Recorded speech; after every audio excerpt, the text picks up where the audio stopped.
All right, we'll go ahead and get started this morning or this afternoon, depending on where you are. Hello and welcome to the U.S. Council for Athletes Health and Athletic Healthcare Administrator Association's webinar titled Interassociation Recommendations, Preventing Catastrophic Injury and Death in Collegiate Athletes, Requirement and Solutions.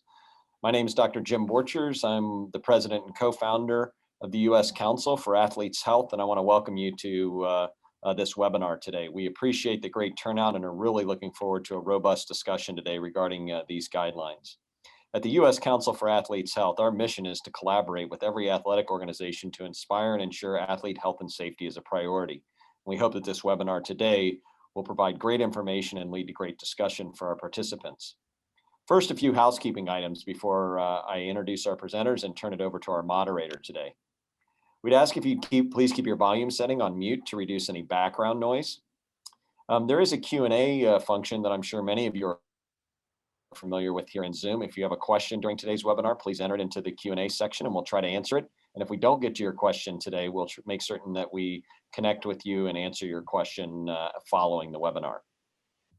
For athletic trainers that are joining us today, there is a certificate for athletic training continuing education that'll be located in the course materials, but it'll also be sent to you via email after the course is completed.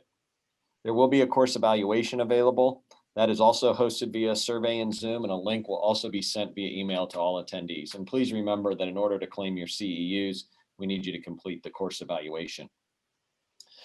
Today, I'm really glad that we're joined by three experts in this field that will be discussing this issue here with us today.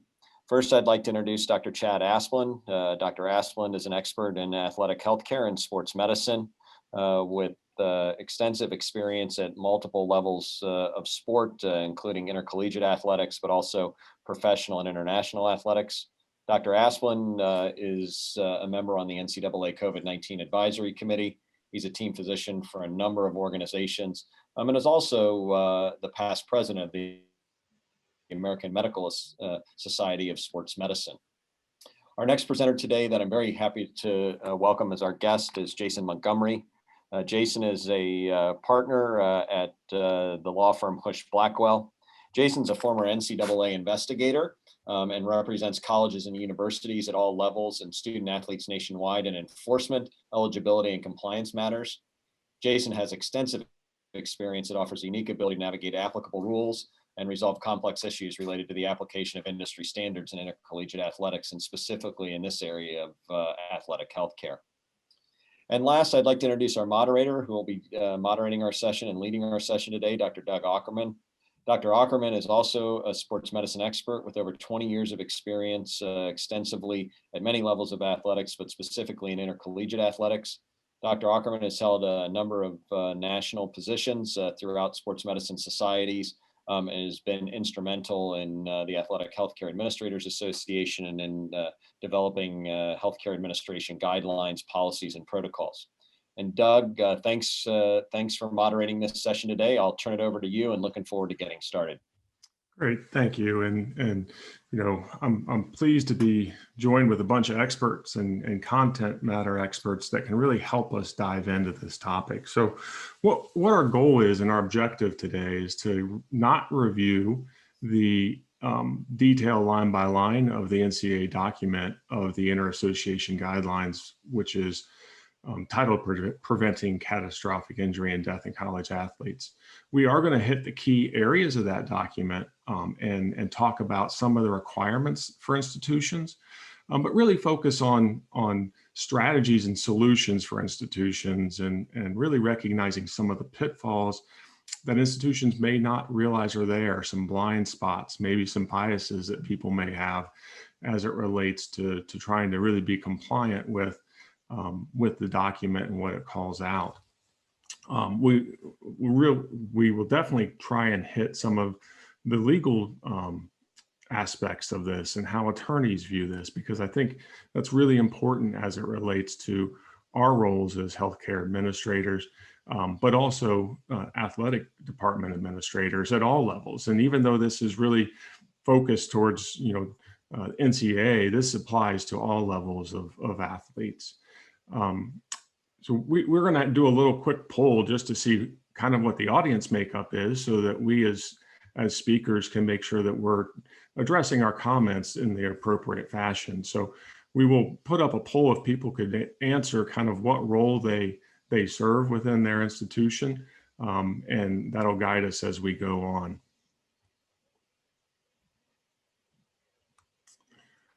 So, Dr. Borchers, you know, the Interassociation Guidelines came out. It's a confusing term. It's guidelines. They're questioned, are they really requirements? And is this just another document that people kind of get in their email box and read and kind of put to the side? What's your take on really the overarching take-home points of this document? Yeah, no, Doug, I think you're right. I think the first thing you mentioned was some confusion. And I think whenever something comes out as guidelines, I think that's exactly how people read these, is that this is a long series of documents that addresses a number of issues that individuals and institutions may or may not look at. But I think we know that when guidelines come out and once they're published and once they become part of best practice, it changes course. And I think this really illustrates the first point here. We talk about collegiate athletes, and I'm pleased that you mentioned, even though the NCAA came out with this, these principles are really applicable across all of athletics, but certainly in college athletics, that healthcare delivery is not just a necessity, which is sometimes I think how it's been thought of in the past. It's really a priority, and we've seen that now with even various congressional bills that have been put forward with Athlete Bill of Rights. But I think the overarching issue here is the ability to provide a best practice document that many organizations have looked at and endorsed, that institutions now have to, execute. And I think that is probably the biggest question that still exists, is how to execute this document. And I think there's a lot in it. There's a lot of question about how to actually execute that document. And I think it's a question of resources. I think it's a question of how to interpret it, but I also think it's a question of management. And I think we'll talk about some of those things here today, but I think it remains confusing for a lot of individuals, a lot of institutions, on just what those requirements are.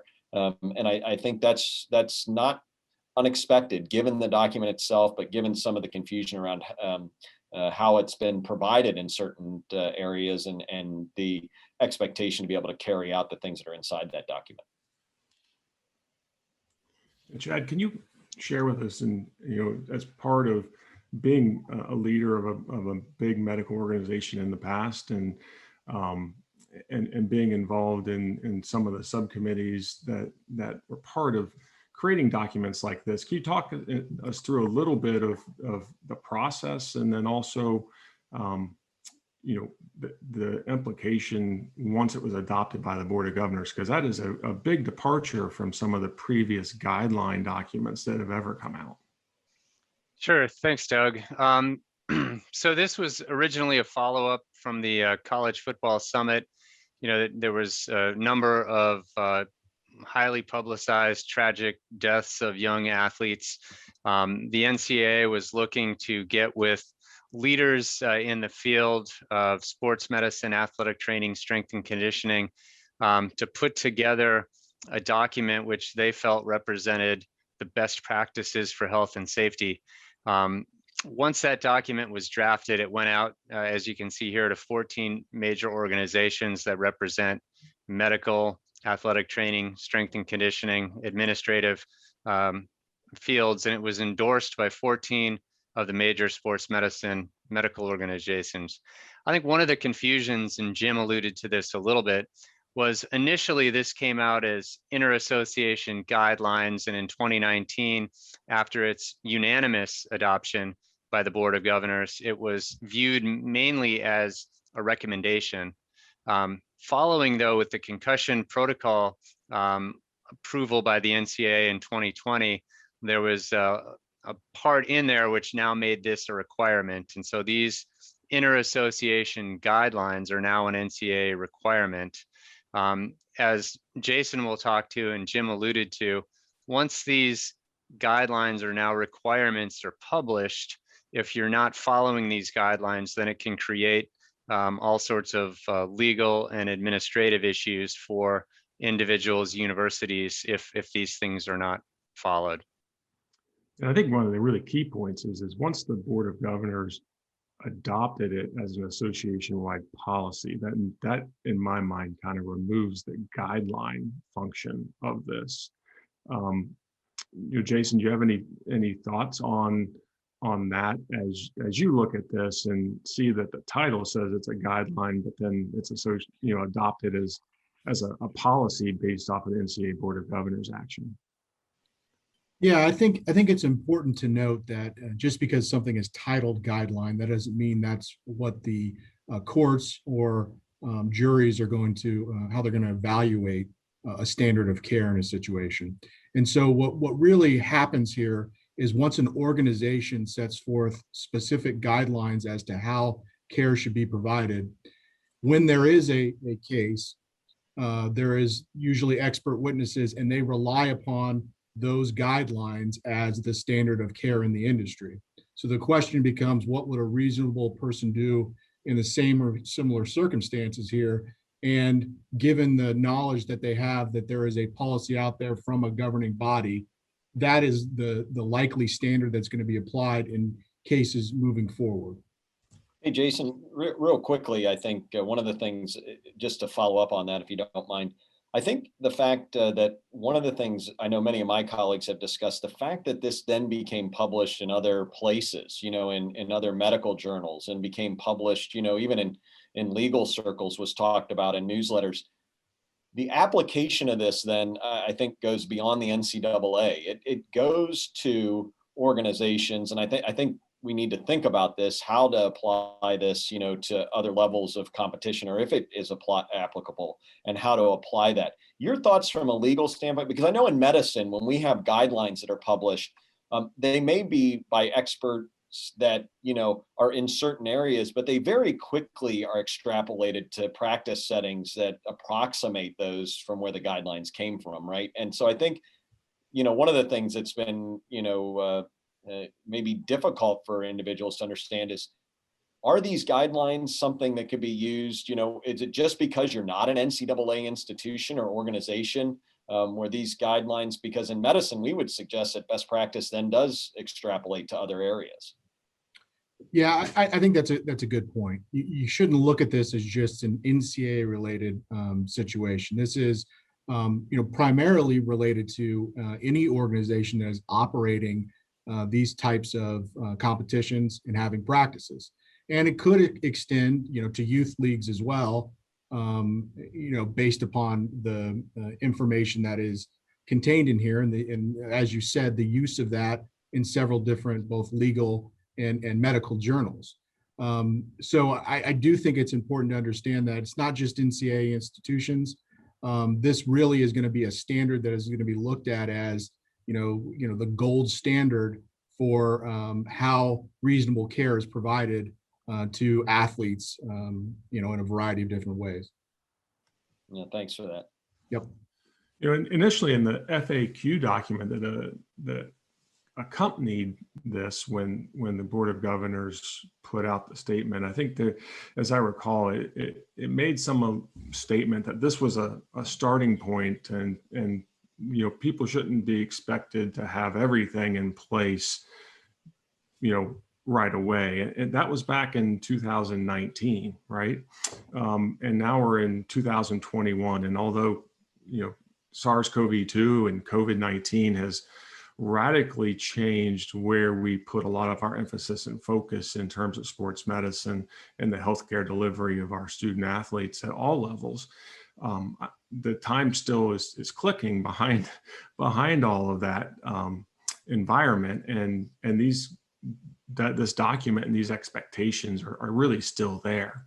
And so we really, I think, need to focus and try to highlight this document again. And that's the purpose of this webinar, is really to bring it back to the forefront, especially heading into the summer and in a time where I think a lot of institutions can put forth some planning and some programming around these areas to try and get them closer to being in compliance. Because, certainly I think moving towards that, I think really helps.